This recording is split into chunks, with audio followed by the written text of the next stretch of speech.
Salut, c'est Vincent, bienvenue dans cette vidéo. Je vais te montrer dans cette vidéo comment créer ton archive mail 2018 ou quelle que soit l'année, peu importe, sur Microsoft Outlook 2010. Donc sur les versions supérieures, c'est la même chose.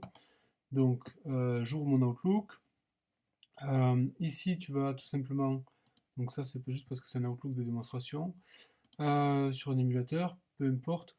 Donc tu vas tout simplement dans Fichier, paramètres de compte. Tu vas dans Fichier de données, tu fais ajouter ici, et ici tu crées, donc là tu vas, où est-ce que tu as besoin d'aller, donc par exemple, admettons sur ton bureau, mais peut-être que tu auras un dossier C, document perso, et là tu crées ton archive mail, donc je vais l'appeler archive mail 2018. Bon ici comme d'habitude tu peux paramétrer certains trucs, mais voilà, archive mail 2018, ok. Et là, il se trouve que tu as ici, tu as un nouveau dossier pour archiver tes emails. Donc, ce dossier-là, le plus simple, c'est que bah, tu crées tout simplement un dossier avec mes emails. Voilà. Alors, tu peux créer des sous-dossiers, des sous-sous-dossiers, etc. Si ici, tu as besoin d'aller modifier ton truc pour les mettre dans un ordre particulier ou je sais pas quoi, c'est dans l'option avancée. Ici, donc là, tu retrouves là où tu l'as stocké. D'accord. Et puis ici, tu peux par exemple changer le nom. Si tu t'es aperçu que tu avais fait une faute d'orthographe ou je sais pas, que tu avais envie de rajouter des underscores. Tac. Non, c'est pas ça. Mail 2018. Tac. Par exemple, appliquer, OK, OK. Voilà, donc là, ça a changé juste le nom ici. Voilà pour ça. Maintenant, ce que tu peux faire aussi, une petite astuce supplémentaire, c'est tout simplement de te créer une action rapide. Je vais te montrer ça pour archiver tes emails tout au long de l'année en un seul clic au lieu de faire des glissés-déposés. Donc je vais créer un faux message. Voilà. Tac. Donc, test. Faux message.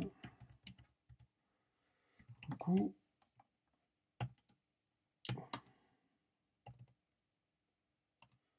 Juste le fun. Ok. Donc j'enregistre ce message. Tac. Donc ça c'est un brouillon. Je l'ai ici. Donc admettons que ce message-là, ça soit un message que j'ai reçu dans ma boîte de réception. Ok. Ce que tu peux faire simplement, c'est te créer une action rapide. Alors ici, tu vois ici, c'est ici les actions rapides. Tu vas te créer une nouvelle action rapide, déplacer vers un dossier. Et là, tu vas choisir un dossier. Donc, on va le faire la complète. Donc, dans ton dossier archive, tu choisis ça peut être tes éléments envoyés, tes éléments reçus, ou ce que tu veux garder, etc. Ou tu fais OK. Donc, marquer comme lu, déplacer vers le dossier. Il y a d'autres options, mais déjà, ça te suffit. Voilà, et ici, on va le modifier, donc il apparaît ici. On va le modifier, on va lui mettre un petit truc sympa pour changer. Donc admettons une flèche par exemple, une icône flèche. Et puis on va peut-être, qu'est-ce qu'on peut lui faire de plus? On pourrait rajouter des infos, mais on va faire ça juste comme ça. Voilà, donc tu vois, il est ici. Et si je voulais modifier un truc, c'est l'appeler, hop, archiver. Voilà, comme ça c'est plus simple, je l'ai là, direct. Voilà, donc j'ai une action rapide que je peux utiliser dans tous mes emails, quels que soient les emails. Et si je veux archiver, hop, au lieu de faire ça, en fait, d'accord, bah, je vais simplement appuyer là-dessus et mon email va apparaître là, d'accord. Donc, si on le met en nombre d'éléments non lu ou total d'éléments, on va voir qu'il m'a glissé cet email ici. Donc ça c'est un truc simple.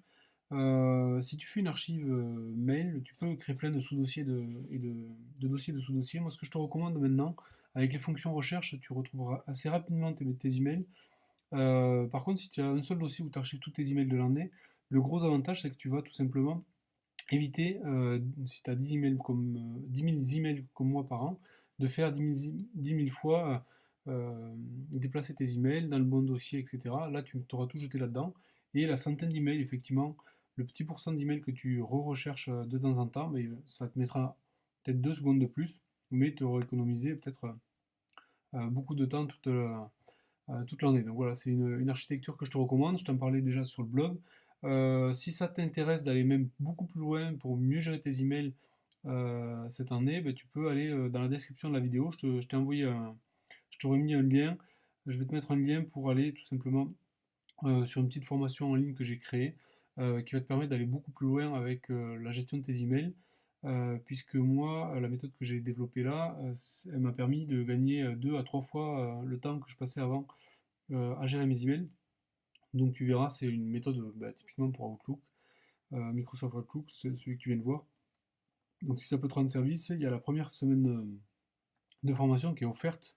Et puis après, évidemment, tu peux aller plus loin avec la formation complète, mais déjà, tu auras pas mal d'éléments pour bien démarrer et passer moins de temps derrière ta messagerie. Voilà, merci beaucoup. À très vite bah, sur YouTube, sur le podcast, sur le blog ou dans ta boîte mail si tu fais partie de ma liste de contacts.